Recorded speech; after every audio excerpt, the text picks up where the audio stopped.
আসসালামু আলাইকুম। আমরা 2 দিন পরে খামারের পর্দা সরাচ্ছি।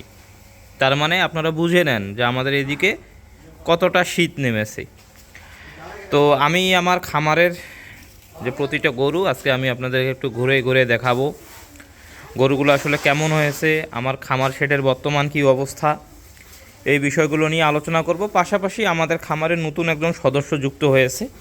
আপনারা জানেন ঢাঙ্গাবরব্বা কিন্তু ইন্তেকাল করেছে এবং ওনার রিপ্লেসমেন্ট হিসাবে আমরা একজনকে আমাদের খামারে নতুন করে নিয়েছি। তো আমি আগে গরুগুলো দেখাচ্ছি। এই যে আমাদের 57,000 টাকার গরুটা কত সুন্দর মোটা তাজা হয়ে গেছে, এটা মোটা তাজা হচ্ছে ইনশাআল্লাহ। এগুলো কিন্তু আমরা 3 মাসের ভিতরেই যথেষ্ট হৃষ্টপুষ্ট করতে পারবো। এবং গরু ফ্যাটেনিং নিয়ে আমার মনে হয় আপনারা যারা আমার ভিডিও দেখেন আপনাদের কোনো আক্ষেপ থাকবে না, কারণ এই জিনিসটা আমি অনেক দিন ধরে করে আসতেছি, বা আমার ভিডিও আপনারা যারা দেখেন আমি মনে করি আপনারা শতভাগ সফল। তো এই হচ্ছে আমাদের অঞ্জন দাদা। আমরা একসাথে কিন্তু প্রাইমারি স্কুলে পড়েছিলাম এবং দাদা আমার থেকে 1 বছর সিনিয়র ছিল। কি দাদা মনে পড়ে? হ্যাঁ, আমি যখন ক্লাস 4-এ তখন ইনি ক্লাস 5-এ এবং ভালো স্টুডেন্টও ছিল। যাই হোক, পারিবারিক অভাব অনটন আসলে আমাদেরকে জীবনযাত্রার মান অনেক কিছুই পরিবর্তন করে। তবে আমি অতীত ভুলি না, আমার কাছে অতীত সবসময় উজ্জীবিত। এ হচ্ছে অঞ্জন দাদা। অঞ্জন দাদা, আমাদের বাড়িতে কাজ করে আপনার অনুভূতি কেমন কোন? ভালো লাগেছে? বেতন সময় মতো পাচ্ছেন তো? সংসার চলতেছে তো আলহামদুলিল্লাহ। এবং আমাদের এই তো লঙ্কেশ কাকা, কাকা একটু ঘুরে দেখেন না, হাসেন হাসেন। এই আমার কাকা সব সময় কাজে নিয়োজিত। এই হচ্ছে আমাদের মূলত খামারের যে দুইজনেই আমাদের বিশ্বস্ত মানুষ আসলে। আমরা এখনও ঢাঙ্গাবরব্বাকে খুব মিস করি। এই যে বাছুরটা, ওর মাকে ছাড়া আসলে ওর মন খারাপ।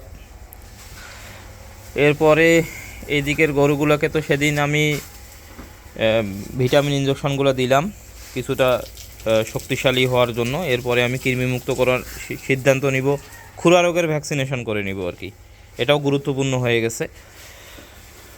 তো এগুলো কেমন হয়েছে একটু জানাইয়েন। এই অলরেডি কেন জানি মনে হচ্ছে এগুলো মোটা হয়ে গেল এই কয়েকদিনে। দেখুন, এগুলো আমার কাছে ফ্যাটেনিং করা এটা কোনো ব্যাপারই না।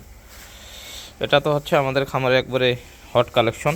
এই যে আমাদের মহিষ দেখছেন, পিছনে শুধু মাংসই লাগছে, পিছনে শুধু মাংসই লাগছে। 2.5 লক্ষ টাকা অলরেডি বলছে দাম। আমার ঢাঙ্গাবরব্বাও নাই, আমার খামারের গরুগুলার এই মহিষের দেখুন গায়ের কী অবস্থা। ঢাঙ্গাবরব্বা থাকলে এতক্ষণ এগুলো সব ধুয়ে সরিষার তেল দিয়ে দিত। এই যে দেখুন মহিষ আমার, এই মহিষগুলো আসলে শখ করে কেনা। তো এখন বোঝা যাচ্ছে যে এখান থেকে আমরা একটা ভালো কিছু করতে পারবো।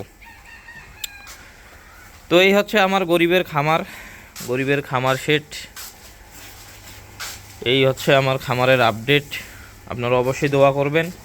এবং এই দিকে কিন্তু মাটি ভরাটের কাজ চলতেছে এবং ওই দিকে একটা জমির বিষয় নিয়ে আলোচনা চলতেছে, দেখা যাক কী হয়। সব কিছু মিলিয়ে যদি সব কিছু ঠিকঠাক থাকে আমরা অতি শীঘ্রই ঠিক এইরকম সাইজের আমরা আরেকটা শেড দিতে যাচ্ছি ইনশাআল্লাহ। আপনারা অবশ্যই দোয়া করবেন। এবং আপনারা যারা কোরবানির জন্য গরুর প্রিপারেশন নিচ্ছেন বা খামার দিতে যাচ্ছেন, আপনারা অতি শীঘ্রই সব কিছু শুরু করে দেন, বাকিটা আল্লাহ ভরসা। ধন্যবাদ সবাইকে, ভালো থাকবেন, সুস্থ থাকবেন, আমার জন্য দোয়া করবেন। আসসালামু আলাইকুম।